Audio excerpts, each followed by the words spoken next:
Alrighty, Boon Boonger episode 11. I do apologize if the audio sounds a little bit weird in this video or things don't look as they seem.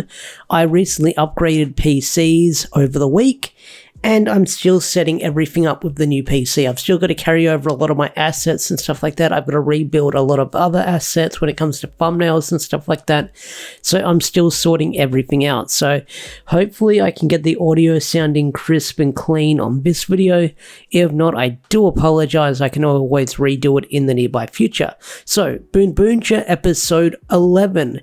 This episode did seem like a typical Monster of the Week episode, but it also introduced a couple of new interesting elements when it came to backstory, but not only that, a brand new villain that will probably be the reoccurring antagonist as the next couple of episodes go on. So the first thing we discover is that Taya has this mentor called Knight Rider, or Knight Rider, which is a really cool reference because it's a throwback to the old Knight Rider TV series, which is really cool. I really like that car reference they slipped in there. Now, this guy is still a bit of a mystery. We just know that Taya helped him, and then he's decided to sponsor Taya and make him his personal delivery guy. I was thinking that this guy might have been where Taya got all the money from, which is why he's so rich, but that doesn't seem to be the case here. It might be if it gets explained later down the line within the next couple of episodes, but I do wonder if we're going to go like the entire show without discovering how Taya got all that money. I assume he made it through all those deliveries and big sponsors here and there in getting the funds to do all those deliveries. But either way, we meet Mr. Knight Rider, who is this fancy business guy, and he's got a lot of faith in Taya, as he calls him my boy. My boy. But the relationship between the two is quite the interesting one, and we'll see where that goes moving forward. I don't think he's going to be an antagonist, but it sort of sheds some more light on Taya and his backstory, but still, Taya is still kind of a mystery. Another character we're introduced to in this episode is Cannonborg, the scientist general of the Hasharens, who is here to clean up the mess of the Team Rocket trio, you could say, which the voice actor or voice actress of this villain is the person who voices Orochimaru in Naruto. And I gotta say, being a scientist where they can modify anything and they just experiment on whatever they want, that is a creepy, fitting voice for that character. It's not the Orochimaru voice they're doing for the character, but it's this eerie scientist voice that they're doing for Cannonborg, and I really do dig it. And Cannonborg has that really, really menacing look, like this big grin on their face. They look like a mad scientist, you could say, like a Sentai Monster of the Week mad scientist. So I really, really do dig their design with what's going on. But one thing they do in this episode is they make a satellite monster, or the Hasharens, the Team Rocket trio, make a satellite monster, and he's able to adjust it, and he puts satellites on most of the Boon Boongers, and they start getting taken over, I believe. And they start going out of control, which, before the Boon Boongers morph, we get this really cool civilian fight as they're sort of getting into their morph sequence, and it is the coolest thing ever, where they're using their Boon changes, they're like sliding it across the ground, they're sort of scraping across the villains. It's really cool because you see the sparks coming out, but not only that, as they're sort of like dragging across the monsters, the bad, like the putties, or the grunts. I called them putties, and people are going to freak out, and I called that.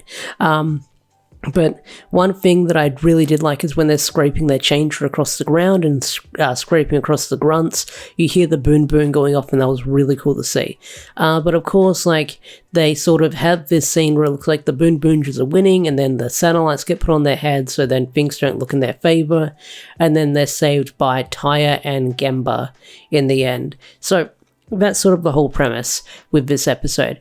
Also, the whole plot with Taya in this episode is he has to deliver a Boon Boonger red plushie to a kid who's in hospital, which when I saw that plushie, I started to get flashbacks of what Toku Collectibles posted on Twitter this week, where it was Twitter or Instagram, they probably posted it, but it was the Boon Orange plushie that Didn't make it through customs, unfortunately, because they thought it was probably smuggling drugs or something, so they posted an image of the Boon Boonja plushie, and it was like torn up, it was cut up, because I guess they thought that maybe it was smuggling drugs with how the plushie was built, with the tire and stuff like that. But they're the vibes I was getting war flashbacks to what I saw on Twitter earlier with that plushie. But the whole premise of this episode is that our heroes deal with the monster of the week, Tyre delivers the gift to the kid, and then you've also got Cannonborg, who says, oh, you'll be dealing with me from now on, Boon Boonjas.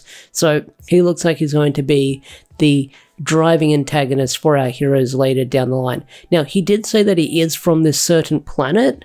I can't remember what the name of that planet was, but I don't know if it's a reference to other Sentai names before, or it could just be a pun on something. But he says that he was born on this home world, and then he eventually joined the Hashirans to be their scientist. So, again, the Hashirans seem like they've sort of got this hierarchy going on. You've got the Team Rocket trio, you had Mad Rex, who's the commander, now you've got the scientists, so I do wonder who was actually the big bad of the Hashirans in the end. I wonder if it's Bundado's dad or something like that. We honestly don't know. But there's not a lot I can really say about this episode, because we were introduced some new things.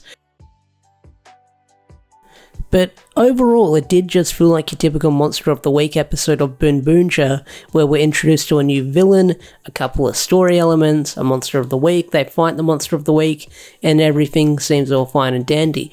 Although it didn't seem like there was too many game changes introduced to this new episode, but it's next week's episode is the one that's going to have everyone talking, as it's the long-awaited Go-Onja crossover with Boon Boonja. So that episode is going to have a lot of people talking on social media when that episode drops, because it's going to have two vehicle Sentais crossing over.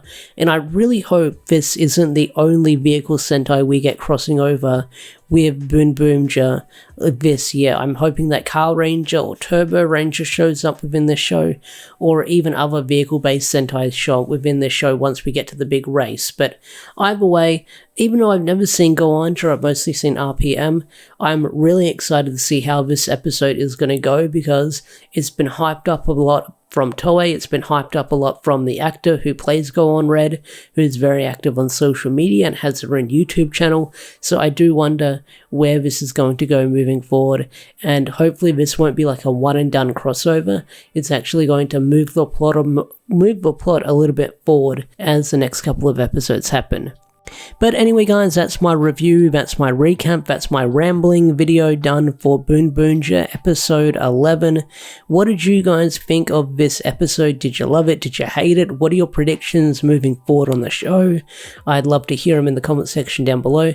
Don't forget to leave a like on this video, leave a comment down below, share it around on social media, all that stuff, because it does push the video in the algorithm, and that's one thing I want to see with these Sentai reviews, is getting them into the algorithm so more people can watch them, more people can check them out, and I can gauge the general interest if I want to keep doing these Sentai reviews.